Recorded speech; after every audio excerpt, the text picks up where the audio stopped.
Hello friends, how are you all? Welcome to Focus Prep Current Affairs. Today we will discuss the daily current affairs of 9th of November, right? So this is going to be in English, because as an aspirant, as a government job aspirant, you are expected to understand, write and read basic English. So we have kept it in English. So I'll go a bit slow, okay? And I will also discuss with you all the static GK points, all the important concepts, okay, all the terms of the news that you need to understand, all right?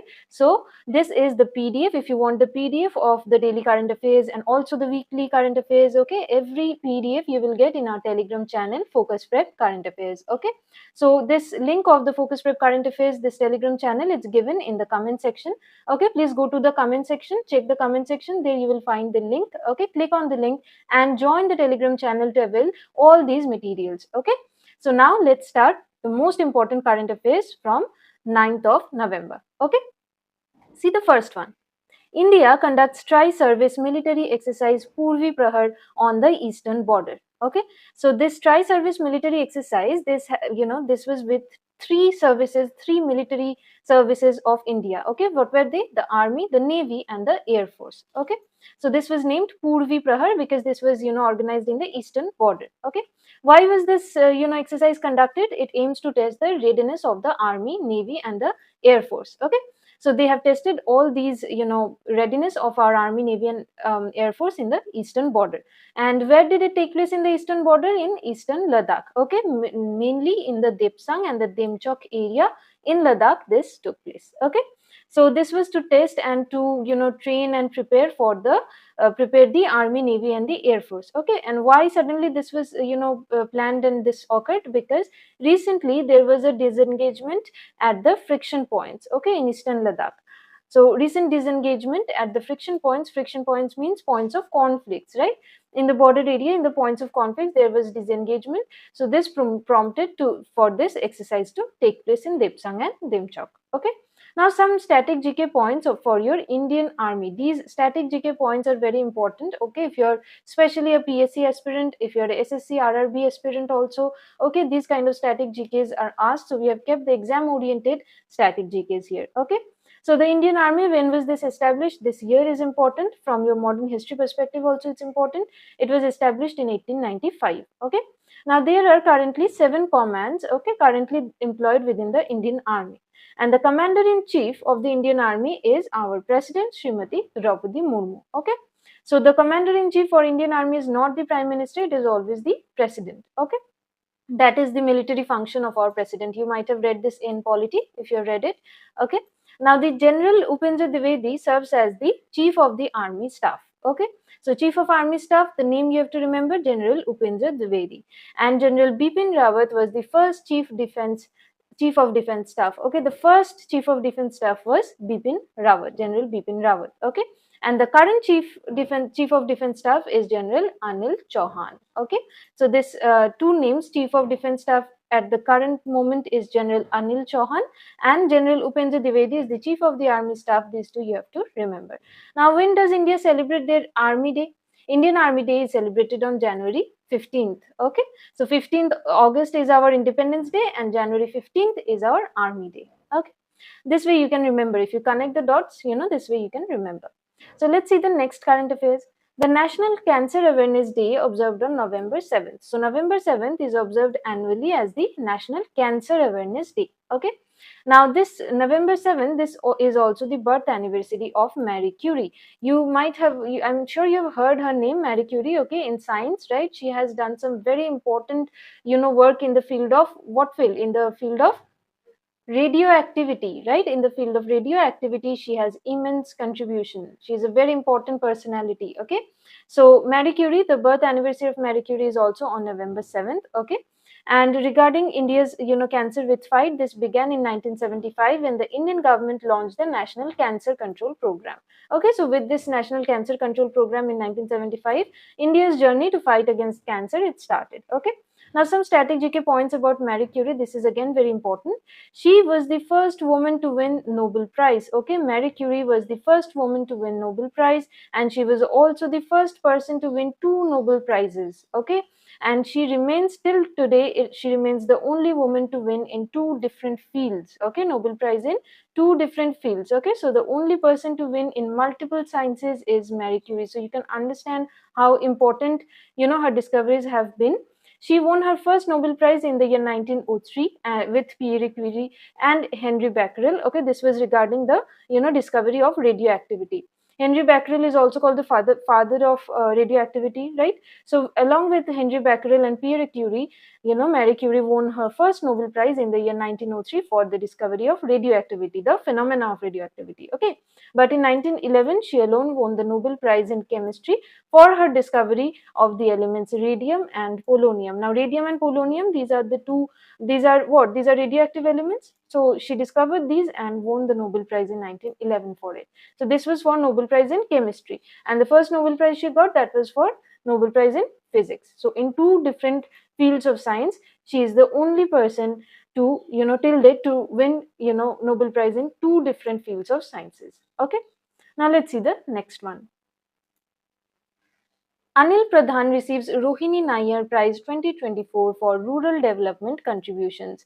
Now, who is Anil Pradhan? Anil Pradhan, he has recently won this Rohini Nayyar Prize for the year 2024. Okay, and this Rohini Nayyar Prize, why is it given? It is given to young leaders. Young means here under the age of 40. Okay, young here means leaders under age of 40 who have contributed significantly in the field of rural development in India. Okay, so Anil Pradhan has won this year's Rohini Nayyar award. Okay, now who was Rohini Nayyar? Rohini Nayyar was an economist and former IAS officer. Okay, who served with the Planning Commission of India. So now the Planning Commission of India does not exist anymore, right? Niti Aayog has come in place of it. Now, when was the Planning Commission established? Please comment and let me know. Let me see how many of you answer this. Planning Commission, when was this established? Okay, let me know. Now, Anil Pradhan, let's see who is Anil Pradhan. He is the co-founder of the Young Tinker Foundation. It is a foundation founded by Anil Pradhan, okay, and he has received this Rohini Nayyar Award, okay, for rural development works, and he received the award for his efforts in promoting STEM education for the underserved communities. What are STEM education? What does STEM education mean? STEM, the full, it is an acronym. STEM. What does it stand for? It stands for science, technology, okay, engineering, and mathematics, right? So science, technology, engineering, and mathematics. Okay, this is what STEM stands for. So he has won this award to promote these science, technology, engineering, and mathematical education for the underserved communities, means those communities who have a lack of resources, right? So in the rural areas, he has worked in this field. Okay, now let's see the next current affairs. The third edition of the World Solar Report series launched at ISA's 7th Assembly. ISA stands for International Solar Alliance, right? The 7th Assembly took place in New Delhi, and there they have released their third edition. So this is the third time that they have released this World Solar Report series. Okay. Now this year's report, it consists of 4 reports altogether. Okay. What are the 4 reports? The World Solar Market Report, the World Investment Report, World Technology Report, and the Green Hydrogen Readiness Assessment for African countries. Okay. So how far the African countries are ready to adopt green hydrogen. Okay, so to produce or to apply green hydrogen as a fuel. Okay, that is what this particular report deals with. Okay, so 4 total reports. Remember, solar market report, investment report, technology report, and green hydrogen readiness assessment report for the African countries. Okay, now about the International Solar Alliance, you have to remember that International Solar Alliance, it is very important because India was a founding member. India and France, they together founded in 2015 at the United Nations Climate Change Conference that took place in Paris. Okay, this has recently been in news a lot. We have been covering this in our daily current affairs, right? So ISIT is headquartered where? In Haryana in India. Okay, and India and France, they together founded. Right now, there are 120 signatory countries of the ISA. Okay, and most of these countries, they lie between the tropics of Cancer and Tropic of Capricorn. Why? Because these countries which lie between Tropic of Cancer and Capricorn, they get what? Most of the sunlight, the solar energy. What is the aim of this ISA? The aim is to promote efficient use of solar energy. So this solar energy, maximum solar energy is available for these countries that lie between these two tropics, right? So most of these countries, they are the signatories of of the ISA. Okay, so ISA headquarter you have to remember, and recently this was again covered in our current affairs, right, that Ashish Khanna will be the next DG, Director General of ISA. Okay, so the Director General is changed now for ISA. Ashish Khanna will become the next Director General, so you have to remember the name of Ashish Khanna as well. Okay, so now see the next current affairs. Shiv Nadar tops the Edelgive Hurun India philanthropy list. Okay, so Shiv Nadar, you have to remember the name of Shiv Nadar. He has topped the Edelgive Hurun India philanthropy list. Okay, this list, it tracks the philanthropic contributions across India, right? So, you know, philanthropic contributions, right? I mean, charity related contributions towards humanity. So these, you know, activities, this is tracked by this list, and this time Shiv Nadar has topped this Edelgive Hurun India philanthropy list. Okay, this list is compiled by the Hurun Research. Okay, education remains the top cause supported by the Indian philanthropy. So it is seen that in India, the Indian philanthropists, they mostly work for education. Okay, and Mumbai has the highest concentration of philanthropists. So Mumbai may be very rich, you know, in terms of, you know, industry and everything, but Mumbai has also the highest concentration of philanthropists of India. Okay, now who is Shiv Nadar? Shiv Nadar is the founder of the HCL Technologies company. Okay, he has topped the list as the India's most generous philanthropist. Okay, so good work by Shiv Nadar, right? Now let's see the next current affairs. The World Radiology Day is celebrated on November 8th to honor the X-ray discoverer Wilhelm Conrad Röntgen. So Röntgen, he discovered X-rays, right? This you have learned in science. If you have not, you have to. Okay, this is very important. Previously asked question also, that who discovered X-rays. Okay, so Wilhelm Conrad Röntgen, you have to just remember this part, Röntgen. Okay, see the spelling. Okay, it's called Röntgen. Okay, the spell is. Now World Radiology Day, it is celebrated on November 8th. Okay, this day honors Röntgen's, you know, he was a German physicist, his discovery of X-rays in the year 1895. Now, what else happened in 1895? We just now covered, right, this one. So, you see, you have to relate like this to, if you want to remember current affairs. Indian Army was found, right, in 1895. This is what we just now covered previously during the trilateral service, you know, exercise that took place, right, here. In 1895, Indian Army was established. Okay, so in the same year, in 1895, also Röntgen has discovered X-rays. Okay, and November 8th is celebrated as the X-ray, you know, discovery day, as the radiology day. Okay, now this year's theme again is important: radiographers seeing the unseen. Okay, because radiography, this kind of rays, X-rays and so on, these rays cannot be seen by naked eye, right? So radiographers seeing the unseen. Now about radiology, it is a medical imaging technique that uses X-rays to capture what? The images of our bones, tissues, blood vessels and organs, right? So to, you know, by using X-rays to find out what is wrong with our bones, tissues, you know, blood vessels, you know, this kind of imaging technology, this is called radiology. Now X-rays are types of electromagnetic radiations. There are different types of radiations, right? There are thermal radiations, right? Then there are, you know, electromagnetic radiations. X-rays fall under the electromagnetic radiation. Okay, they have a higher energy level than the visible light. Because they are electromagnetic radiations, they have a higher energy level than the visible light rays. Okay, now due to their penetrating power, X-rays are widely used in medical imaging. Okay, so X-rays, they can penetrate our bones, our tissues, blood vessels as well as organs. So they are used in medical imaging, okay, to see what is going on inside our organs. Okay, so now let's see the next very important, very important current affairs. India signs the host country agreement with Global Biofuels Alliance. Okay, why this is important? More than this piece of information, this piece of news, what is more important is about you, for you to know about the GBA, the Global Biofuels Alliance. Okay, now what are biofuels? Biofuels are fuels, renewable fuels. Okay, so these are not like fossil fuels, these are renewable, they will not exhaust. Okay, so these are renewable fuels that are, you know, made from plants or animal products, right? So they are made from these natural animal and, you know, plant products. So these fuels are renewable. Okay, so this is a good alternative from our fossil fuels. Okay, so to reduce this use of fossil fuels, India is also gradually moving towards the use of biofuels.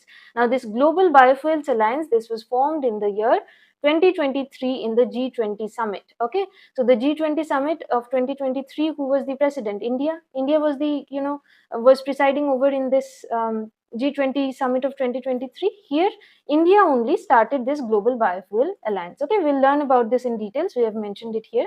Now, first, let's see what the current affairs says.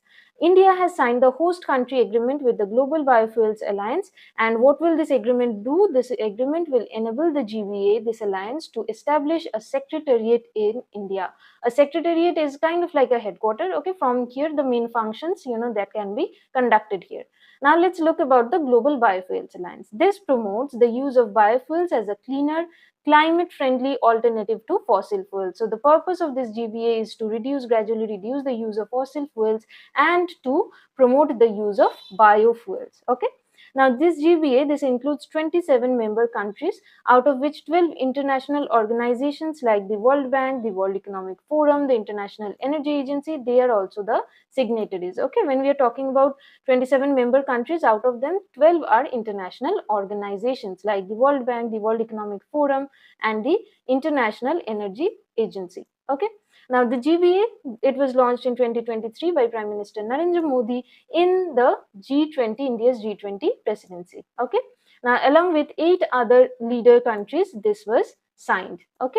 Now GBA focuses on second generation ethanol made from the agricultural waste, used cooking oil, and processed animal byproducts. Okay. So this biofuel currently it focuses on production of ethanol. Ethanol can be made from agricultural waste products, especially I don't know if you have heard this. This was also in news previously that sugar cane, when sugar cane is produced, the byproducts and the leftover products, okay, of sugarcane production, this can be used in production of ethanol. Okay, so agricultural waste and also used cooking oil and processed animal byproducts can be used to create ethanol. So that is how India is also trying to shift away from fossil fuels towards more use of biofuels. Okay.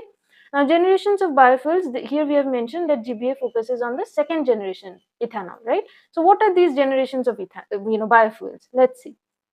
Now, the first generation biofuel, they are made from edible biomasses like the sugar, starch, vegetable oil, or animal fats. Okay, these kind of edible things. Okay, edible biomasses like sugar, starch, vegetable oil, or animal fats. If from there you create a biofuel, then it is called first generation biofuel. Now, what are second generation biofuel? They are derived from the non-edible biomasses, like we talked about the agricultural waste products. Okay, agricultural or forest residues. Okay, which are dedicated to biofuel production. So when biofuel is produced from non-edible biomass, then it is second generation. What is third generation? It is produced from the aquatic biomass like algae. Okay, so if we are producing biofuels from the aquatic biomass like algae, then it is third generation. And the fourth generation, it is made from engineered plants and microorganisms. Okay, so when we are producing biofuel from engineered plants and microorganisms, then we call it fourth generation. Okay, so this is a part of your environment, you can say. Okay, so if you're very curious and you're interested, go through this for your GSGK section. This can be important. Okay, these generations. Okay, so MCQs can come from here, that you can be given the question that what are second generation biofuels. Maybe second generation biofuels are produced from what kind of products, right? So they are produced from the non-edible biomass. Okay, so remember this, the first and the second generation you have to remember. Okay, now let's see the next current affairs. 3-year-old Anish Sarkar becomes the world's youngest rated chess player. Can you even imagine what were we doing when we were 3 years old? We don't even remember, right? But Anish Sarkar, he is a 3-year-old from Kolkata, West Bengal, okay, and he has become the world's youngest rated player, rated by the FIDE, right? FIDE rating, he has got FIDE rating. He is a 3-year-old from Kolkata and he has become the world's youngest rated player. Okay.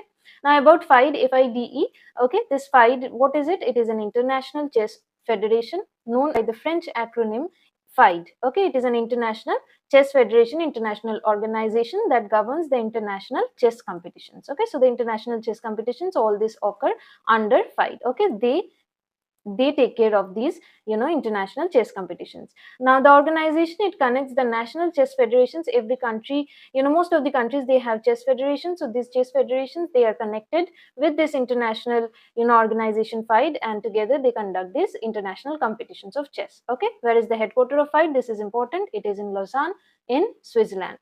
Now let's see the next current affairs. Mount Lewotobi Laki Laki erupts on Indonesia's Flores Island. So this Laki Laki, this is a what? This is a volcano, Mount Lewotobi. Okay, Mount Lewotobi Laki Laki. It is a volcano in the Flores Island in Indonesia, and it has recently erupted. Okay. Now Indonesia, as you know, it is an island country, and it is located in the Pacific Ring of Fire region.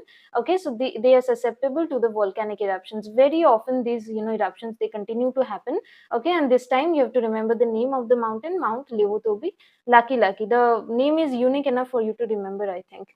Now, about the Pacific Ring of Fire. What is the Pacific Ring of Fire? It is a chain of underwater volcanoes, okay, that is located in this Pacific Ocean region. Okay, these are very earthquake prone areas.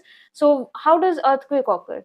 There are a lot of ways that earthquake can occur, but basically in this region, these plates, these continental plates, when they shift, they overlap or they move away. These kind of movements in these continental plates, right, when these things occur, then earthquake occurs. So these are very, very prone to earthquakes, this region. Okay, so it is called Ring of Fire because in this region there are underwater volcanoes. Under the ocean region, there are a lot of volcanoes which often erupt when there is earthquake, when there is movement in the earth, earth plates, sorry, the continental plates. Then these kind of eruptions often occur. So this is very susceptible to volcanic eruptions. Now it is also known as the Circum-Pacific Belt. This Pacific Ring of Fire is also known as Circum-Pacific Belt. Okay, much of the volcanic activity here occurs along the subduction zones where the tectonic plates converge. So what does this mean? This is what I explained. So there are different tectonic plates below our earth surface, right?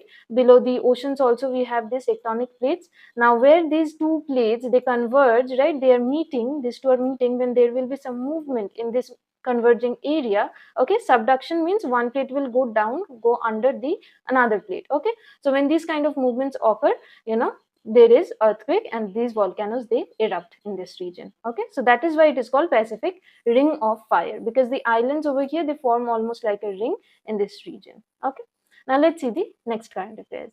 Alexander Zverev wins the second Masters 1000 title of 2024 at the Rolex Paris Masters. So Alexander Zverev, you have to remember the name. He is from Germany. He is a German tennis player from Hamburg. Okay, he has won the second Masters 1000 title of 2024. Okay, the 2024 Rolex Paris Masters, it is a professional men's tennis tournament, so exclusively for men's, and it is held in indoor hard courts. Now, few informations remember from here. First of all, Alexander Zverev, what have he won? He has won the second Masters 1000 title of the Rolex Paris Masters. Okay, he is from Germany. He is a German tennis player. Often these kind of names are mentioned in your current affairs questions, and you're asked that where, which country he belongs to. So you have to remember that he is a German tennis player. Okay, and this particular Rolex Paris Masters, this tournament, it takes place in indoor hard courts. So you have to remember that this takes place in the indoor hard courts. Okay, so these are the few informations from here you need to remember. Now let's see the next current affairs. Australia to ban social media access for children under 16. So Australia has, taken a step. It will implement a ban on the social media access for the children who are under the age of 16 from November only. They will start implementing this ban. Okay, so the responsibility will be on the social media platforms to show that they are taking the reasonable steps to prevent access. Right. So under 16, they are trying to prevent the use of social media for these children. Okay. Why? This aims to hold the tech companies accountable for creating safer online environment for children. Okay, so social media, it exposes our children to a lot of information, a lot of things. So just they are trying to safeguard our children here. Okay, now about Australia. It is the only continent in the world without an active volcano. Again, a very important strategic point. Australia is the only continent, okay, where there is no active volcano. And it has a constitutional monarchy with a parliamentary system recognizing the British monarchy as the head of state. So Australia, it has a constitutional monarchy, okay, it has a parliamentary system, and it recognizes the British monarch as their head of state. Okay. Now Canberra is the capital city of Australia. Again, these capitals are very important. Canberra is capital of Australia. Anthony Albanese is the Prime Minister of, current Prime Minister of Australia, Anthony Albanese. And the Australian dollar, AUD, is the official currency of Australia. Okay, so these are all the important GK points. Now let's see the next current affairs. MSDE reconstitutes CAC to enhance apprenticeship training. Okay, so Indian government, it is investing a lot. It is, taking steps to improve our apprenticeship, okay, training and everything they're trying to improve. So MSDE stands for the Ministry of Skill Development and Entrepreneurship. So they have reconstituted the CAC. CAC stands for the Central Apprenticeship Council. Okay, so they have decided to strengthen it, to reconstitute it, so that they can enhance the apprenticeship training program. Okay, now this new CAC, it will include 54 members, up to 46, from the previous council. So from previous council there will be 46 people, and the rest will be newly appointed. Okay, now MSDE Minister Jayant Chowdhury will chair the reconstituted CAC. Okay, so MSDE Minister Jayant Chowdhury, okay, he will preside it. Okay, he will chair this. Now about this Central Apprenticeship Council, this was established by an act, okay, in the year 1961. Okay, so this Apprenticeship Act 1961, it established the Central Apprenticeship Council. Okay, now the CAC, it is a statutory advisory body to guide the central government regarding this apprenticeship policies. Now statutory body, I have already explained to you that statutory bodies are bodies that are, established by passing some legislative, that is by passing some law, some act. So since this was passed, this act was passed and this, came into existence, so the CAC, it is a statutory body. Okay, now the reconstituted CAC with a 3-year mandate aims to expand the apprenticeship opportunities and support the workforce development. Okay, so that is the purpose of our reconstituted CAC. Okay, now let's see another very important, very important current affairs. These are in news, so you have to remember this one. Okay, IIT Delhi, okay, it has ranked 44th in the QS World University rankings. This QS World University rankings, these are every year, these are in news. Now IIT Delhi has ranked 44th in it. Okay, so this QS World University rankings, they check out all the colleges and universities in the world and they rank them. Okay, it is a higher education ranking system. The full form of QS is Quacquarelli-Symonds. Okay, Quacquarelli-Symonds, it is a higher education analytics firm. They analyze all these colleges and functioning of the universities and they rank them according to their performance. Okay, now a total of 161 Indian universities are included among the 984 institutes that they have ranked. Okay, now 6 Indian institutions are in the top 100 in Asia. This you have to remember, that 6 Indian institutions, they have, their name have come across in the top 100 in Asia.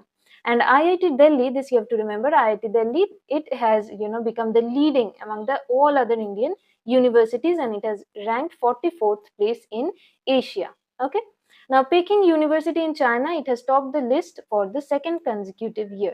So, the QS World University rankings has been topped by Peking University in China for the second time now. And from India, Indian Institute of Delhi, it has ranked 44th. It is, the highest place in the Asia. Okay, 44th in Asia. Now, Donald Trump has been elected as the 47th President of the United States. So Donald Trump, he has become the 47th President of the United States. Okay, and in the history, he has become the first president in the past 120 years to return to power after being voted out for the, first term. Okay. Now, J.D. Vance will serve as the Vice President. So, J.D. Vance, Vice President, this you have to remember. Donald Trump has won, everyone knows, I think, this one. But you have to remember that he, he's the 47th President and he belongs to which party? Which party does he belong to? Republican, right? So he belongs to the Republican Party and he has become the 47th President. This you have to remember, and you have to remember the name of the Vice President. Okay, J.D. Vance. And this is the first time in the history of 120 years that this has happened, that in the first time he was voted out, right? Impeachment issues were going on against him. A lot of things happened. I hope you know about all these in the, USA. A lot of things happened last time that Trump was, the president. But however, he has again been re-elected as the President of the United States. Okay, so he has defeated the Democratic candidate Kamala Harris and he belongs to the Republican Party. He has defeated the Democratic candidate Kamala Harris. There is a two-party system in USA, right? It is not like India. It is not a multi-party system. It is a two-party system, right? Now, US federal elections, they are held every 4 years. After 4 years, this is held, unlike in India, which is held after 5 years. Okay. and there is a tradition of holding these elections on the first Tuesday of November. Okay, so this was just a tradition established back in 1845, and from then on, they conduct these federal elections on the first Tuesday of every November. Okay, so that is all the important current affairs that they were to discuss. So you can download the PDF from our Telegram channel, and if you think you're benefiting from our current affairs session, please subscribe to our channel. This is a new venture from our side. We are trying to give you the best of the current affairs material for all the state PCS exams, all the SSC, CGL, MTS, CHSL, all these exams, and also for the railway exams. Okay, so if you think you're benefiting, please share and subscribe this channel. That will help us a lot to bring more materials for you. Okay, so solve all the MCQs also from our Telegram channel. That way your revision will be completed, and we will launch tomorrow the weekly current affairs for the first week of November. Okay, I will give you an update here also. In the weekly current affairs, we will have everything topic wise, we will have sorted. Okay, and we are trying to bring weekly MCQ also. A revision class maybe I'll conduct on the weekly current affairs MCQs for the first week of November. We'll cover 1 to 10th of November in this weekly PDF. Okay, so join the Telegram channel for all the updates. Okay, Focus Prep Current Affairs Telegram channel. So there you will get all these PDFs and everything. Okay, so if you have any doubts, please comment it in the comment section, or if you have any other suggestions that you want to give us, what else we can bring for you, or if which PSC you are appearing for, if this kind of informations, you can always comment it in the comment section. Okay, we would like to know which exam you're appearing for, how you're liking our videos, or if you have any problem in downloading these PDFs. Okay, anything, you can comment it in the comment section. Okay, thank you everyone.